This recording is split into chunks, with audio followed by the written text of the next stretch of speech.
The Maple Leafs start the season off on the right foot as they take down their rivals from Montreal. Hey everyone, welcome to Inside the Leafs. Rob Wong, joined alongside by Toronto Sun Maple Leafs writers Terry Koshan and Lance Hornby. And guys, much like the Blue Jays, this was a team effort by the Maple Leafs. 5 different players scored in the 5-2 win over the Montreal Canadiens. There were definitely some moments where you could tell it was the first game of the season, Lance, but a win in October matters just as much as a win later on this year. What stood out to you in the Leafs' first victory of the year?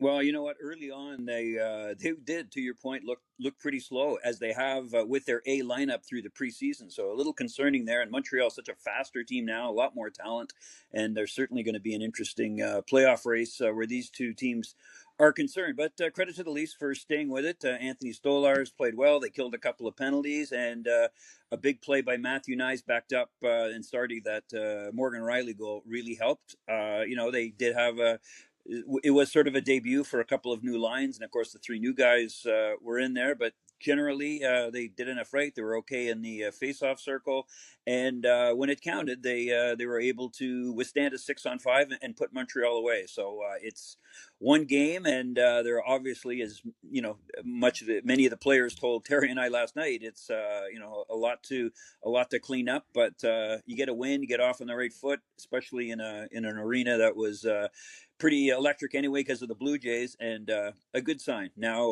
obviously, on to the next 81. It's not going to be very, it's not going to be pretty on some nights, I'm sure, especially as they try and, get around issues like Mitch Marner's, who's going to be there full time, and sorting out other lines, especially with Scott Laughton out. But again, all in all, a good start.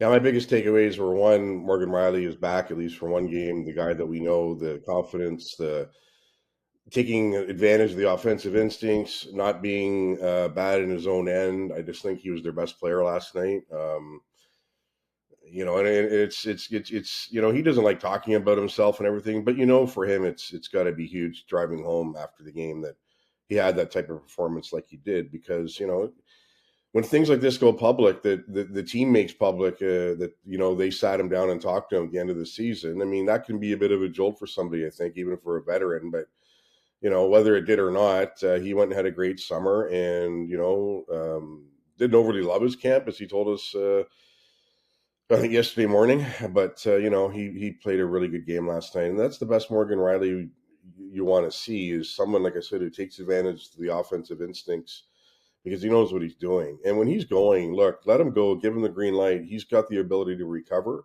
And, on the other hand, he's also playing with a guy in Brandon Carlos, a stay-at-home D, that can help make up for anything that might happen. So for me, that's got to be really encouraging for the Leafs that Rielly had the game he did. And then just overall, they don't play anywhere near a perfect game, yet they still win by 3 goals. And I know 2 of them are in the empty net, but the fact of the matter is you're keeping Montreal at bay in those 6-on-5 situation late in the game. And if you're Marty St. Louis and the Montreal Canadiens, I think they're going on to Detroit or Chicago now, you have to be pretty frustrated, because, the Maple Leafs weren't perfect. They got the better of you, as they have done for such a long time. I mean, they've owned the Canadiens on home ice, and, they ran their home opener streak to 10 wins in a row. They haven't lost at home in their home opener since Mike Babcock here, actually his first game as lead coach. So, yeah, the Rielly factor for me was really big, and, just the fact that there's obstacles for the Leafs, yet they still win a hockey game. Especially that third period, they gave up 6 shots.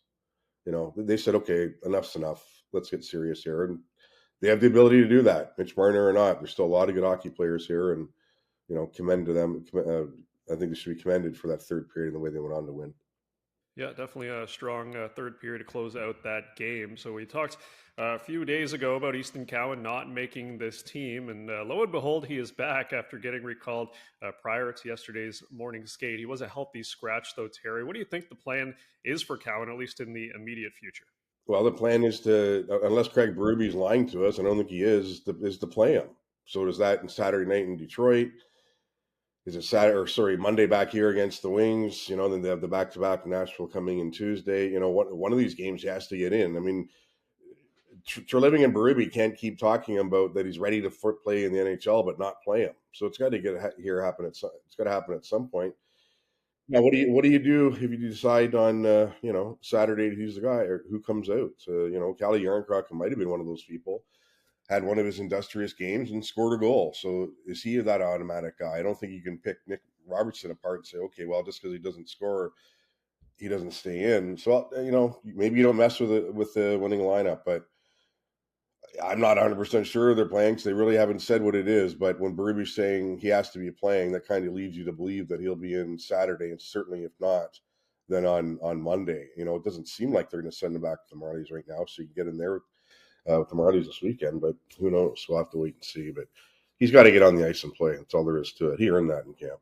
Yeah, for sure. He looked good, and was really, as we alluded to in an earlier chat between the three of us, wasn't his fault that Scott Lawton got hurt, and suddenly his playing time got cut as they moved lines around to try and compensate for that. And certainly Yarncroc didn't, a forgotten man in camp, really, who looked to be on the outs, comes up with a big goal. Industrious is a good word that Terry just used to describe his game. But yeah, I think he's earned a look. I think it's going to be a big night for him whenever it comes, and that may be in the next few games. You got to see what the guy can do before before you decide that he needs a year of seasoning on the farm. And to talk about something that's going to take take the pressure off the Leafs of supposedly trading away all their picks and that kind of thing. This guy could